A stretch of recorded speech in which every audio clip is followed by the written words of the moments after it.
नमस्कार, ABC channel में आपका स्वागत है। मैं हूं सचिन श्रीवास्तव और आप मेरे साथ देखेंगे आजमगढ़ से जुड़ी खबरें।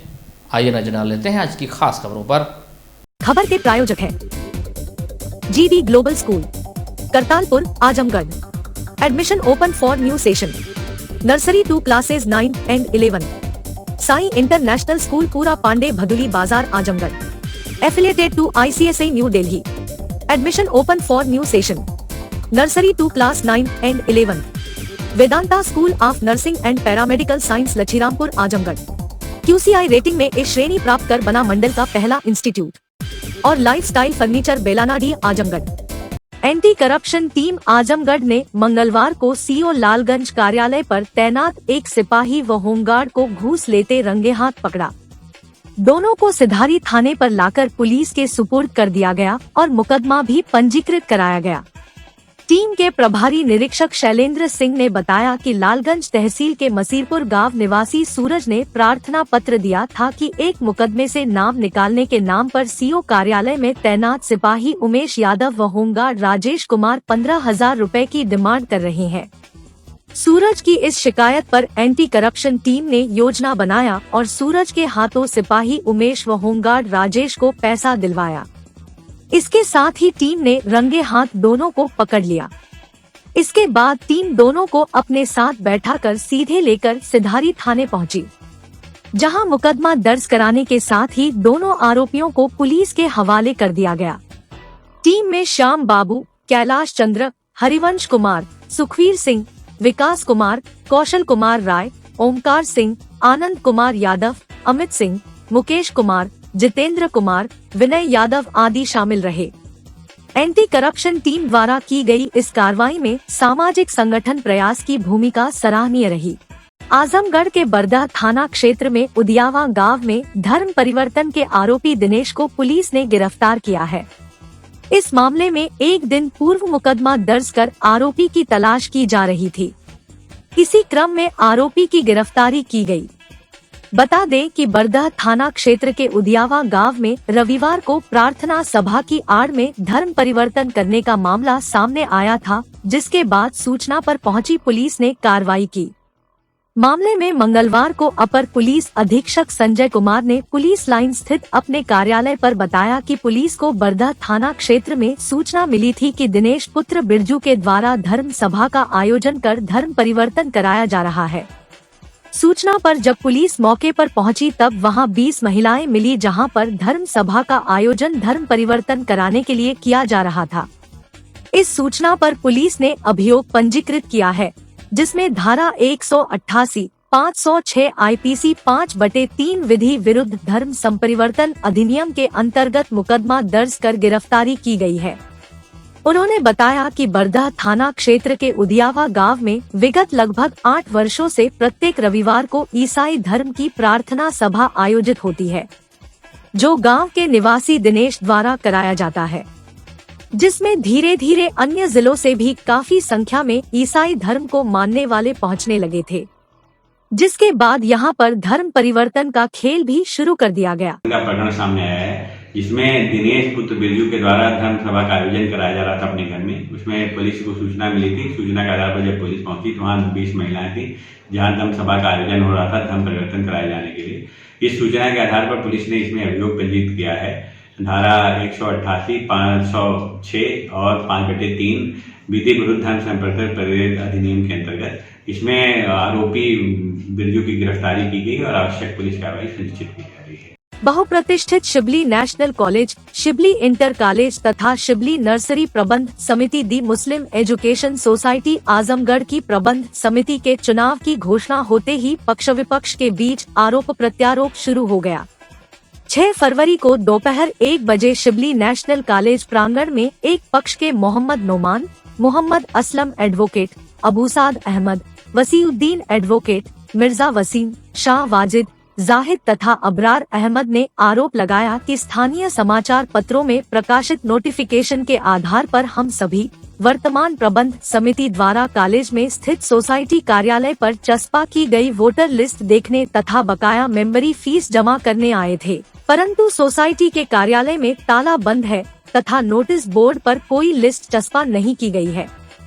उक्त लोगों ने मीडिया कर्मियों को सोसाइटी के कार्यालय में लगे ताले को दिखाया और नोटिफिकेशन में प्रकाशित चुनाव अधिकारियों के मोबाइल नंबरों पर फोन करके उनसे जानकारी ली तो चुनाव अधिकारी डॉक्टर अनीस अहमद, डॉक्टर अब्दुल हन्नान ने बताया कि हमें मौखिक रूप से चुनाव अधिकारी बनाए जाने की सूचना दी गई है, लिखित कोई पत्र प्राप्त नहीं हुआ है। इस कारण इस संबंध में हम कुछ भी बता नहीं सकते। सोसाइटी के उक्त सदस्यों ने मनमाने तरीके से सदस्यों की लिस्ट में गड़बड़ी करने का आरोप लगाते हुए कहा कि एआर द्वारा 482 सदस्यों की सूची प्रमाणित की गई है, परंतु हमें शंका है कि अल्पमत में होने के बाद प्रबंध तंत्र ने सदस्यों की सूची में मनमाने तरीके से बढ़ोतरी की है, इस कारण सूची को चस्पा नहीं किया है। चुनाव में गड़बड़ी की आशंका है। एक पक्ष द्वारा सवाल उठाए जाने के बाद मीडिया पहुंची तो वर्तमान प्रबंध समिति ने आनन फानन में प्रिंट आउट निकालकर नोटिस बोर्ड पर सदस्यों की सूची चस्पा करा दी। हम लोग आए कि आज अखबार में दैनिक जागरण में ये निकला कि साधारण सदस्यों की सूची जो है यहाँ पर जो है प्रकाशित कर दी गई है और लिस्ट लगा दी गई, चस्पा कर दी गई है। लेकिन जैसा कि आप लोग देख रहे हैं, हम लोग आए तो यहाँ ताला भी बंद है और ना कोई नोटिस चस्पा है, ना कोई क्लर्क बैठा हुआ है कि हम लोग अपनी फ़ीस जमा करें और उसके साधारण सभा की लिस्ट लें ताकि हमको चुनाव लड़ना है, मतलब कि हम किस आधार पर चुनाव लड़ें और कैंपेन करें। सर, किस तरह का चुनाव है और कब है? ये चुनाव जो है 3 मार्च को डिक्लेयर किए हैं और ये शिवली इंटर कॉलेज, शिवली डिग्री कॉलेज और सोसाइटी का 3 जो है प्रबंध समिति का चुनाव होता है। तो इसमें जब तक हम लोगों को लिस्ट नहीं मिलेगी तब तक हम लोग कैसे नॉमिनेशन करेंगे और जो है चुनाव लड़ेंगे। तो आप लोगों की चुनाव अधिकारी से कुछ बात हुई है? चुनाव अधिकारी से जैसा टेलीफोनिक बात हुई है तो उन लोगों ने कहा कि अभी हम लोगों को कोई खबर ही नहीं है कि हम लोगों को जो है चुनाव अधिकारी नियुक्त किया गया है।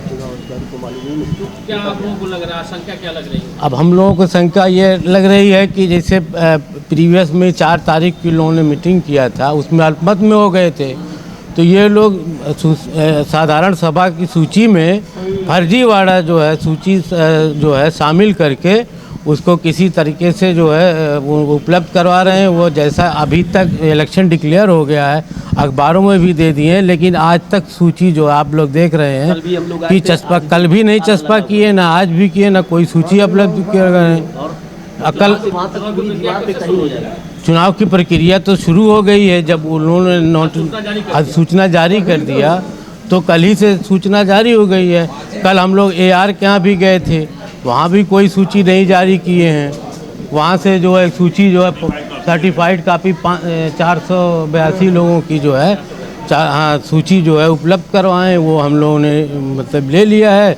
तो अब सूची का भ्रमित कर रहे हैं कि उस पर शामिल करेंगे। अब कितने लोगों को शामिल करेंगे, फर्जीवाड़ा क्या करेंगे न, हाँ कहीं नहीं। अब आप तो देख ही रहे हैं कि ताला बंद है, ना कोई क्लर्क है, ना कोई सूची चस्पा किए हुए हैं। जैसा कि विज्ञापन में नोटिफिकेशन कल हुआ था तो हम लोगों को ये मालूम हुआ कि जो है ऑफिस से अपनी जो है रसीद लेनी है और वहाँ पे मेंबर्स की लिस्ट अटैच है और चिस्पा है। तो हम लोग सब लोग आए, देखा कुछ भी नहीं है। हम लोगों ने कॉलेज के बोर्ड पे देखा और जितने भी इधर उधर बोर्ड है सब पे देखा गया और बेसिकली हम लोग यहाँ पे खड़े भी हुए हैं सोसाइटी ऑफिस के सामने, कहीं कुछ भी नहीं, तालापन पड़ा हुआ है। और इलेक्शन ऑफिसर भी उसमें से बात करने पे ये मालूम हुआ कि उनको अभी तक पता नहीं है कि वो इलेक्शन अफसर डिक्लेयर कर दिए गए हैं। तो क्या ये वोटर लिस्ट में धांधली की आशंका को जता रहे हैं? जी बिल्कुल बिल्कुल। हमारा कहना ये है कि इन लोगों ने कुछ भी अभी तक वहाँ पे दाखिल नहीं किया है सोसाइटी ऑफिस में, और जो सर्टिफाइड कल तक की लिस्ट थी हम लोगों ने ले लिया है वहाँ से प्रमाणित करके, और यहाँ पे उसको भी नहीं लगाया इन लोगों ने। तो इससे अंदेशा ये हो रहा है कि ये लोग फर्जी तरीके से नए मेंबर को ऐड करके और इलेक्शन कराना चाहते हैं और इसको इस सोसाइटी को विवाद में लाना चाहते हैं।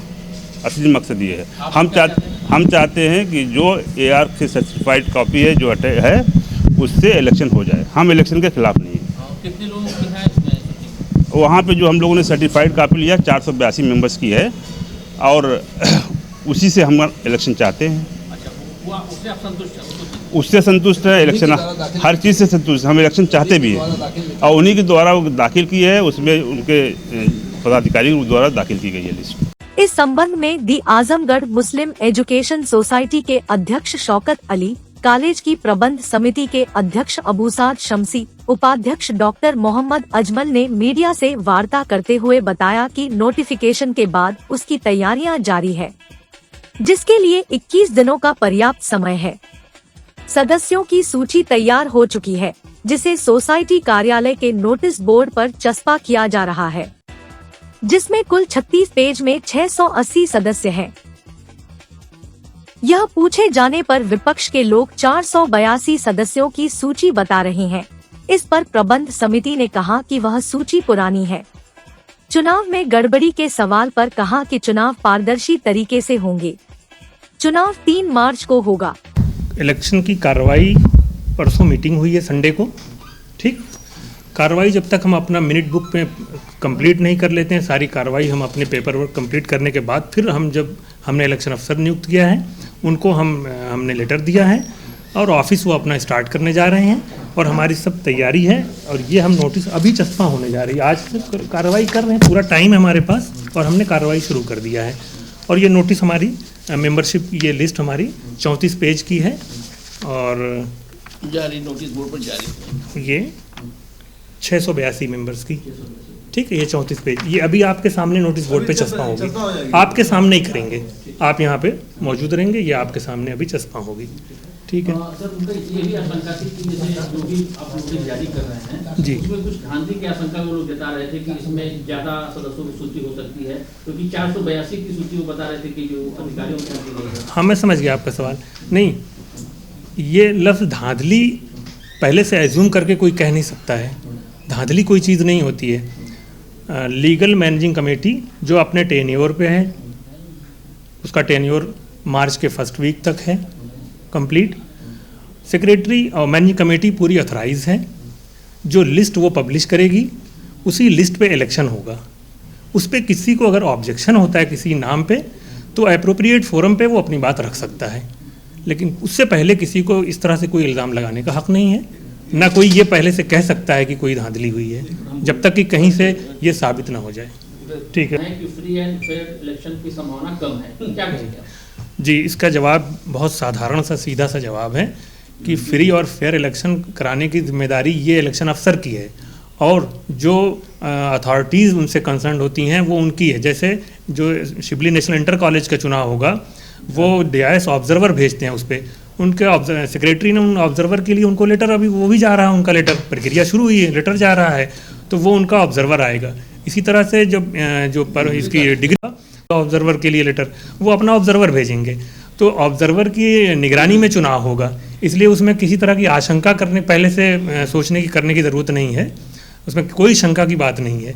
और जो हम सूची, जो हमारी पूरी प्रक्रिया है, अब तक की जो कार्रवाई है, मीटिंग्स की जितनी हमारी हुई है सोसाइटी की प्रबंध समिति की, ये पूरी प्रक्रिया AR साहब के यहाँ, चिट सोसाइटीज एंड फंड के यहाँ जमा होगी और वो सारी चीज़ों को खुद ऑब्जर्व करेंगे, तो इसलिए उसमें किसी तरीके की कोई आशंका की ज़रूरत नहीं है। दी आजमगढ़ मुस्लिम एजुकेशन सोसाइटी की प्रबंध समिति है, कारडी प्रबंध समिति है, वो जो है एप्लीकेशन लेती है और नए मेंबरों को इनरोल करती है, इलेक्शन होता है, फीस जमा होती है, हर चीज़ है, बढ़ाने का और घटाने का, जो मर गए उनको घटाने का सब काम ये सेक्रेटरी का है। बात समझ रहे ना, जो भी काम है वो सेक्रेटरी का है। तो जो मरे हैं उनको घटाना है, जो बढ़े हैं नियमावली के हिसाब से तो उनको उसमें जोड़ना है, तो वो काम तो हर मेंबर नहीं करेगा, प्रबंध समिति नहीं करेगी। तो प्रबंध समिति की मीटिंग हुई, इसमें सब पास हुआ है। कुछ लोग डिफ़ॉल्ट मेंबर थे, उनकी फीस नहीं जमा थी, वो शोर मचा रहे थे, यहाँ शोर मचा रहे थे कि हमको मेंबर गिना जाए। सोसाइटी रजिस्ट्रेशन एक्ट की सेक्शन 15 में ये साफ लिखा हुआ है, 3 महीने की अगर किसी का सब्सक्रिप्शन पेड नहीं है तो वो इलीगल मेंबर नहीं है, वो वोटिंग राइट भी नहीं उसका रहेगा उसमें, और वो एज मेंबर गिना भी नहीं जाएगा। तो सर उन लोगों की आशंका ये थी कि 482 लोगों की सूची हम लोगों के पास है और आप बता रहे हैं 600 लोगों की। तो नए सदस्य बढ़े हैं तो कहाँ जाएंगे? हाँ, वो क्लियर बता देते हैं। वो नए सदस्य बढ़े हैं तो बढ़ेंगे, जो घटे हमारे हैं उनको निकल जाएंगे वो। तो चुनाव कितने तारीख को है? 3 तारीख को। 3 तारीख। आजमगढ़ जनपद के रौनापार थाना क्षेत्र अंतर्गत तवक्कलपुर गांव में बीती रात अराजक तत्वों ने अंबेडकर प्रतिमा को क्षतिग्रस्त कर दिया। जब मंगलवार की सुबह ग्रामीणों को इसकी सूचना लगी तो तनाव का माहौल हो गया और घटना स्थल पर ग्रामीणों की भारी भीड़ जुट गई। सूचना पाकर मौके पर पहुंचे सीओ सगड़ी शुभम तोरी व रौनापार थाना अध्यक्ष ने ग्रामीणों को समझाने बुझाने में लगे रहे और दूसरी प्रतिमा लगवाने की बात कही गई। वही ग्रामीणों का कहना है कि यह तीसरी बार घटना हुई है। अराजक तत्वों पर कड़ी कार्यवाही होनी चाहिए। वहीं पुलिस घटना की छानबीन में जुटी हुई है और दोषियों पर कड़ी कार्यवाही का ग्रामीणों को भरोसा दिलाया है।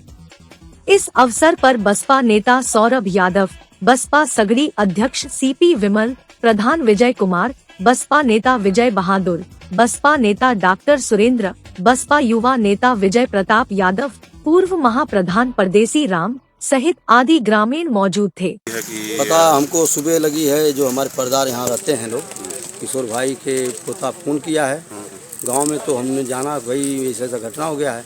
उसके बाद हम वहाँ से यहाँ आए हैं तो सभी लोग बताए हैं, सभी लोग जुटे हैं। तीसरा बार ये घटना है, तीसरी घटना है। बताइए कौन आदमी की दिक्कत हो रही है कि बार बार जो हमारी मूर्ति तोड़ रहा है, जो कि जयंती का प्रोग्राम करीब आ गया था। अब ये 24 का प्रोग्राम था, इसी 24 को, हाँ इसी 24 को रद्दा जयंती का प्रोग्राम था। सभी लोग जमुआरी का, तुरकौली का, रौनापार का, इधर का लोग जुलूस लेकर आते हैं, जाते हैं। हाँ पूरी जिम्मेवारी के साथ हम लोग यहाँ कोई विवाद होता नहीं था। और देखिए रात में जो कोई घटना करके चला गया है। तो क्या कुछ करना चाहते हैं? हम करना चाहते हैं कि जो बार बार जो कर रहा है डिस्टर्ब हमको, उसको जो कि उसको पकड़ा जा, उसको खोजबीन हो कि क्यों ऐसा कर रहा है। किसी के ऊपर कोई नहीं, हमको तो किसी के ऊपर भाई हम देखे नहीं तो कैसे किसी बताएंगे। लेकिन तीसरा बार ये घटना है, अगर पकड़ा नहीं जाएगा तो बार बार ऐसा काम करेगा वो। क्या चाहते हैं हम यही चाहते हैं प्रशासन से कि उसको जो कि किसी तरह से उसको खोजा जाए, उसको पकड़ा जाए, हम लोग न्याय मिले। तीसरा बार है, हम लोग लगाते रहें, बार बार हमारी मूर्ति को तोड़ते रहे वो लोग। पुलिस प्रशासन का क्या कुछ कहना? पुलिस प्रशासन के हम ये कह रहे हैं कि भाई जो कि हम लोग को न्याय मिलना चाहिए, मूर्ति पकड़ाना चाहिए। तीसरा बार घटना है, अगर नहीं पकड़ेंगे तो फिर आइंदा फिर वो काम करेगा। मूर्ति ऐसे ही लगती रहेगी और हम लोग उल्लंघन करता रहेगा आदमी। ऑल इंडिया आशा बहु कार्यकर्त्री कल्याण सेवा समिति ने 6 सूत्रीय मांगों को लेकर मंगलवार को कलेक्ट्रेट पहुंचकर प्रदर्शन किया और मुख्यमंत्री को संबोधित अपनी 6 सूत्रीय मांगों का ज्ञापन डीएम को सौंपा। ऑल इंडिया आशा बहु कार्यकर्त्री कल्याण सेवा समिति की जिलाध्यक्ष व प्रदेश महामंत्री संध्या सिंह ने कहा कि आशा बहु व आशा संगिनी को राज्य कर्मचारी का दर्जा दिया जाए। आशा बहु व आशा संगिनी आयुष्मान गोल्डन कार्ड दिया जाए। जो भी पिछले कई वर्षों का विभिन्न मद का बकाया है उसका अविलंब भुगतान किया जाए। आंगनवाड़ी सुपरवाइजर की तरह ही आशा लोगों को भी समान कार्य के लिए समान वेतन दिया जाए। मोबाइल रिचार्ज के लिए भी प्रत्येक को 200 रुपए का भुगतान दिया जाए। उन्होंने कहा कि कुछ मांगे मुख्यमंत्री स्तर से हैं, तो कुछ मांगे जिला स्तर से हैं। डीएम ने जिला स्तर से मांगों को लेकर जल्द कार्रवाई का भरोसा दिया है।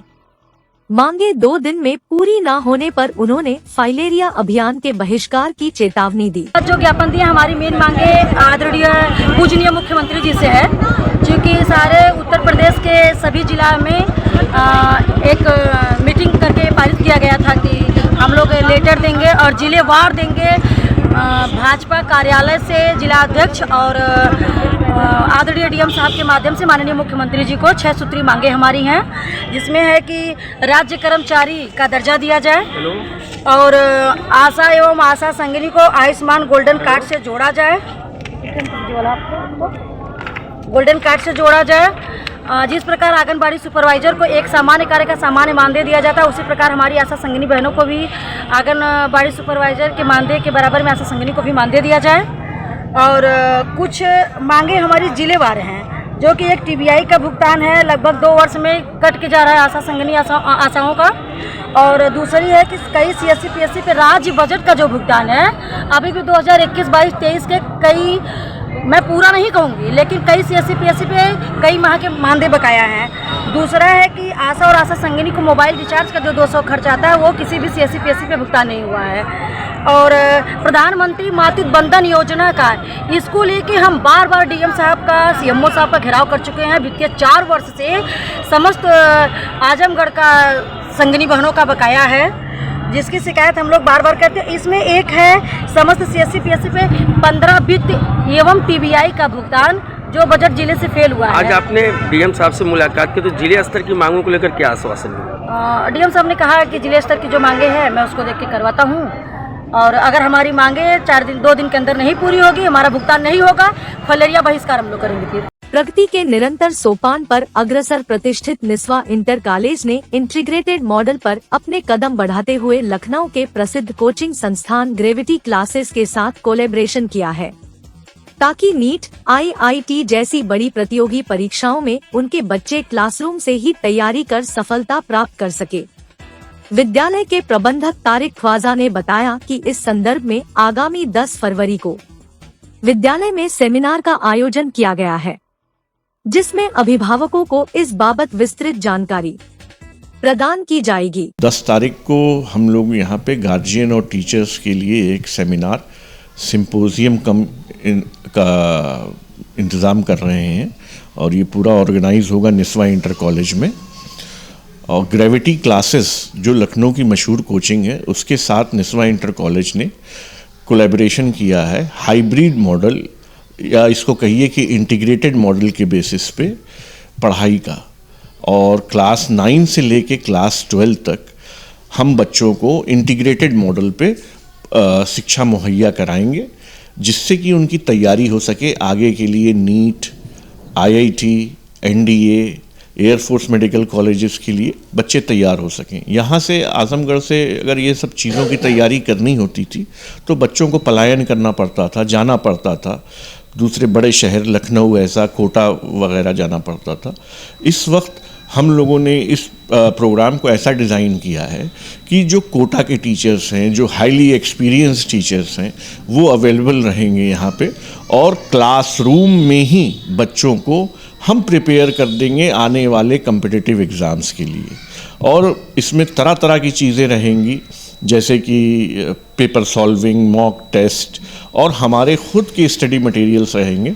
पढ़ाई के साथ साथ बच्चा 10वीं पास करेगा, बोर्ड भी अच्छे नंबर से पास कर लेगा और कंपटीशन की तैयारी भी कर लेगा। 12वीं के बाद ये ज़्यादा चांसेस हो जाएंगे, प्रोबेबिलिटी हो जाएगी उसकी कि वो कंपटीशन क्रैक कर लेगा, क्योंकि पिछले 4 साल की उसकी तैयारी इस बेसिस पे चलती रहेगी। और इस पढ़ाई लिखाई के साथ सबसे बड़ा एक फोकस और है, वो है तरबियत पे, डिसिप्लिन पे, कैसे वो अपने कल्चर को रिप्रेजेंट करता है। और इसके लिए हम लोगों ने काफ़ी मेहनत किया हुआ है। हमारे पास अच्छा इंफ्रास्ट्रक्चर्स है, टीचर्स भी बाहर से आ रहे हैं, जैसा हमने पहले बताया। लैब हमारे के यहाँ बहुत शानदार है। तो इसमें सिर्फ निस्वा की बच्चियां ही पढ़ेंगी या बाहर जो भी बच्चे एडमिशन लेंगे निस्वा इंटर कॉलेज में, वो भी पढ़ सकते हैं यहाँ पे, उनको ये सारी सुविधाएं मिलेंगी। और सबसे बड़ी बात ये है कि ये कॉस्ट इफेक्टिव, इफ़िशियंट है। कॉस्ट इफिशिएंट इस तरह से है कि आपको इस कोचिंग के लिए एक्स्ट्रा चार्ज नहीं किया जा रहा है। आपकी जो नॉर्मल ट्यूशन फीस है, उसी ट्यूशन फीस में ये कोचिंग भी आपकी एडजस्ट हो जा रही है। तो एक बार आइए 10 तारीख को, पूरा एक सेमिनार है, डिटेल बताया जाएगा। जो जो बच्चे ग्रेविटी द्वारा निकले हैं कॉम्पिटिटिव एग्ज़ाम्स में, वो बच्चे भी आएंगे। और अगर आप 10 बजे से लेकर 12 बजे तक का प्रोग्राम है 10 तारीख को, आप आइए, आपका स्वागत हम करेंगे। हम करेंगे कि देखिए, बच्चों के भविष्य के लिए हर आदमी चिंतित रहता है कि हमारा बच्चा, और बच्चों के दिमाग और जहन में ये भी रहता है कि हमें ये चीज़ बननी है, लेकिन सुविधाओं के अभाव में, प्रॉपर गाइडेंस के अभाव में वो टारगेट्स अचीव नहीं हो पाते हैं। जो नहीं जा पाते हैं किसी भी कारण से, बहुत से कारण हो सकते हैं, नहीं जा पाते हैं, उनको हम यहाँ पे वो सारी चीज़ें मुहैया कराएंगे, फैसिलिटी देंगे, उनके प्रॉपर मेंटर रहेंगे, मेंटरशिप होगी, जिससे कि वो आगे के कंपटीशंस को अच्छी तरीके से निकाल सकें और अपने शहर का, अपने देश का, अपने प्रदेश का नाम रोशन कर सकें कंपटीशंस को बीट करके। वहीं ग्रेविटी क्लासेस के अकादमिक हेड डॉक्टर शाहनवाज खान ने बताया कि ग्रेविटी पिछले कई वर्षों से विभिन्न प्रतियोगी परीक्षाओं की तैयारी के लिए एक प्रतिष्ठित संस्थान है। शुरू से ही हमारी दृष्टि अनुकूल माहौल में गुणवत्तापूर्ण शिक्षा प्रदान करने की थी, जहां गुरुओं और छात्रों के बीच एक प्रकार की गहरी आपसी समझ और विश्वास विकसित हो।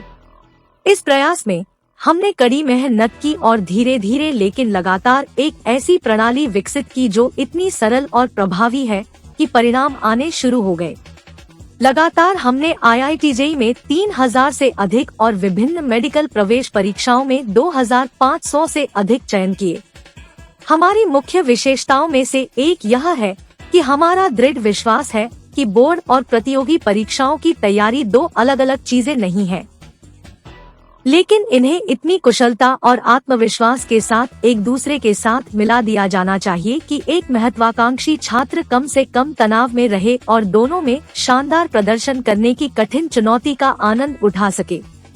बोर्ड और प्रतियोगी परीक्षाओं दोनों का एकीकरण ग्रेविटी में उत्कृष्ट तरीके से डिजाइन और क्रियान्वित किया जाता है। क्लासेस ने आजमगढ़ में अपना एक ऑफलाइन सेंटर खोला है और निश्मा इंटर कॉलेज के साथ मिलकर हमने स्कूल इंटीग्रेटेड प्रोग्राम शुरू किया।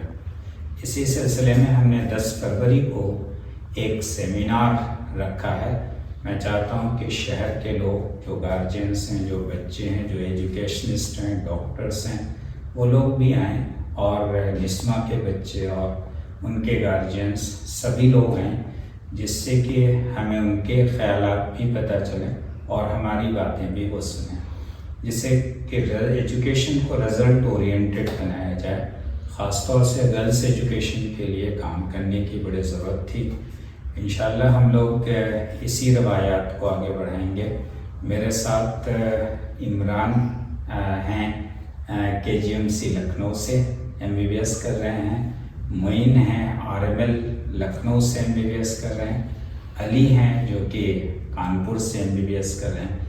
शायद इसी तरह के रिजल्ट्स हम लोग अगले साल आजमगढ़ में भी काउंट करेंगे। शॉर्ट सर्किट से दुकानों में आग लग जाने से हुए नुकसान की क्षतिपूर्ति को लेकर प्रधानमंत्री एवं मुख्यमंत्री को व्यापार मंडल ने अपना ज्ञापन जिलाधिकारी के माध्यम से प्रेषित किया।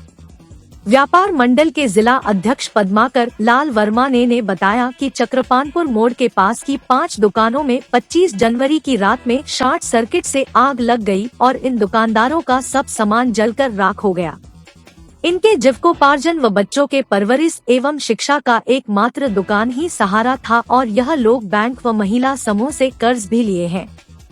इस मामले में व्यापार मंडल यह अनुरोध करता है कि इन छोटे व्यापारियों को सरकार की तरफ से अधिक मदद दिया जाए और बैंक व महिला समूह का कर्ज माफ कराया जाए। रात को जो है चक्रपानपुर बाजार में जो है 5 दुकान में आग लग गई है। अब व्यापारियों का सारा सामान जल के खाक हो गया, कुछ नहीं इनके पास बचा है। इनके ऊपर बैंक का लोन भी था, समूह का लोन भी था, व्यापारियों का भी कर्जा था। तो मैं माननीय न्यायप्रिय जिलाधिकारी महोदय के माध्यम से ज्ञापन भेजा हूं, जानदार शानदार ईमानदार न्यायप्रिय मुख्यमंत्री जी की हैं कि इनको अगर सरकारी कोष से कुछ सहायता मिल जाएगी तो इनका घर गृहस्थी सब चलने लगेगा, इनका कारोबार भी चलने लगेगा और जो बैंक का कर्जा है, व्यापारियों का कर्जा, समूह कर्जा, वो आराम से भर पाएंगे। बस यही माननीय न्यायप्रिय जिलाधिकारी महोदय से निवेदन है कि जो है उन्होंने माननीय मुख्यमंत्री जी के हमारा पत्रक भेज दें, वहाँ से कुछ मदद आ जाए। कुछ जिलाधिकारी महोदय मदद कर देंगे और जिलाधिकारी महोदय ने आश्वासन दिया है कि नहीं, इनकी मदद कराया जाएगा, किया जाएगा। ग्रामीण न्यायालय के गठन के विरोध में दीवानी कचहरी के अधिवक्ता लगातार छठे दिन सोमवार को पूरे दिन न्यायिक कार्य से विरत रहे। नाराज अधिवक्ताओं ने दीवानी न्यायालय के गेट नंबर 5 पर धरना भी दिया। इस संबंध में दीवानी न्यायालय अभिभाषक संघ की साधारण सभा की बैठक हुई। बैठक की अध्यक्षता संघ के अध्यक्ष अशोक कुमार पांडेय ने तथा संचालन संघ के मंत्री आनंद श्रीवास्तव ने किया। बैठक में इलाहाबाद हाई कोर्ट द्वारा ग्रामीण न्यायालय के गठन की अधिसूचना जारी किए जाने का घोर विरोध किया गया। इस संबंध में गठित संघर्ष समिति के निर्णय के अनुसार आंदोलन को और तेज करने की बात कही गई। बैठक के बाद सैकड़ों में अधिकता जुलूस के शक्ल में निकले तथा पूरे दीवानी न्यायालय परिसर में चक्रमण करते हुए शासन विरोधी नारे लगाते हुए गेट नंबर 5 पर एकत्रित हुए। यहाँ पर अधिवक्ताओं ने लगभग 3 घंटे तक धरना दिया।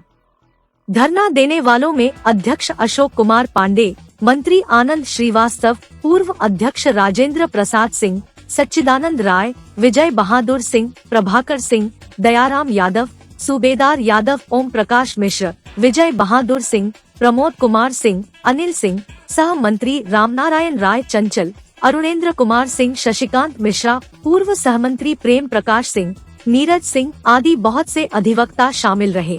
आजमगढ़ में मंगलवार की सुबह करीब 9 बजे एम्बुलेंस 108 के कर्मचारी रनिंग के लिए निकले थे, तब अयोध्या रोड पर मिरिया व सेहदा ग्राम सभा के बीच हाईवे पर उन्हें मृत अवस्था में राष्ट्रीय पक्षी मोर मिला। मृत राष्ट्रीय पक्षी पर जैसे ही एम्बुलेंस के पायलट दिलीप कुमार की नजर पड़ी तो पायलट ने एम्बुलेंस को रोककर राष्ट्रीय पक्षी को उठाया और स्थानीय थाने को सूचित किया। सूचना पाते ही कंधरापुर थाने की पुलिस उस स्थान पर पहुंची और ससम्मान मृत पक्षी को थाने ले गई। थाना प्रभारी ने संभावना जताई कि किसी अज्ञात वाहन से टकराने से पक्षी की मौत हुई होगी। पुलिस ने वन विभाग को सूचित कर दिया है। पुलिस कर्मियों ने पायलट दिलीप कुमार इमटी राकेश कुमार के कार्यों को काफी सराहा।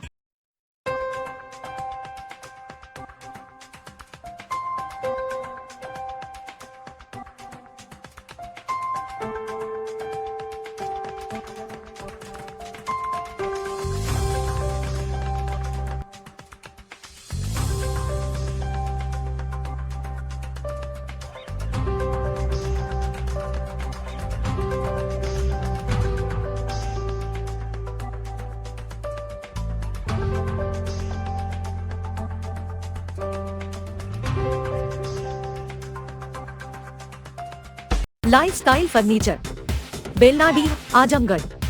सभी प्रकार के फर्नीचर एवं इलेक्ट्रॉनिक सामानों की भरपूर रेंज उपलब्ध। हमारे यहाँ EMI की सुविधा 0% ब्याज पर उपलब्ध। इलेक्ट्रॉनिक सामानों में LED TV, refrigerator, washing machine, air conditioner, air cooler, deep freezer, water cooler, mixer juicer, iron, fan, induction, battery, inverter, electric geyser, gas geyser, आटा चक्की इत्यादि। फर्नीचर के सामानों में बेड, गद्दा, सिंगारदान, अलमीरा, sofa, table, chair, rack, stool, संदीली, सीढ़ी, डाइनिंग टेबल, झूला आदि। शादी विवाह की हो तैयारी या ऑफिस और घर के लिए सामानों की करनी हो खरीदारी, पहुँचिए लाइफस्टाइल फर्नीचर, बेलनाडी, आजमगढ़। उत्तर प्रदेश के 613 नर्सिंग और पैरामेडिकल कॉलेज में से 20 कॉलेज QCI रेटिंग में A श्रेणी प्राप्त कर बने मेंटर इंस्टीट्यूट। आजमगढ़ मंडल और जिले का नाम रोशन कर Vedanta school of nursing and paramedical science Lachhirampur Azamgarh QCI rating में A श्रेणी प्राप्त कर बना मंडल का पहला institute. Wifi campus, smart classroom, live projects, special placement cell, scholarship, separate hostel for boys and girls. Admission या अन्य जानकारी के लिए संपर्क करें। साई इंटरनेशनल स्कूल पूरा पांडे, निकट RTO ऑफिस, भदली बाजार, Azamgarh. ICSE board new Delhi से मान्यता प्राप्त। प्रत्येक क्लास में स्मार्ट क्लास की व्यवस्था, सुव्यवस्थित साइंस और कंप्यूटर लैब्स, इंडोर और आउटडोर स्पोर्ट्स फैसिलिटीज, पूरे सिटी में वाहन की सुविधा। Admission open for new session, nursery to class 9 and 11। Sai international school Pura Pande, निकट RTO ऑफिस, भदली बाजार, आजमगढ़।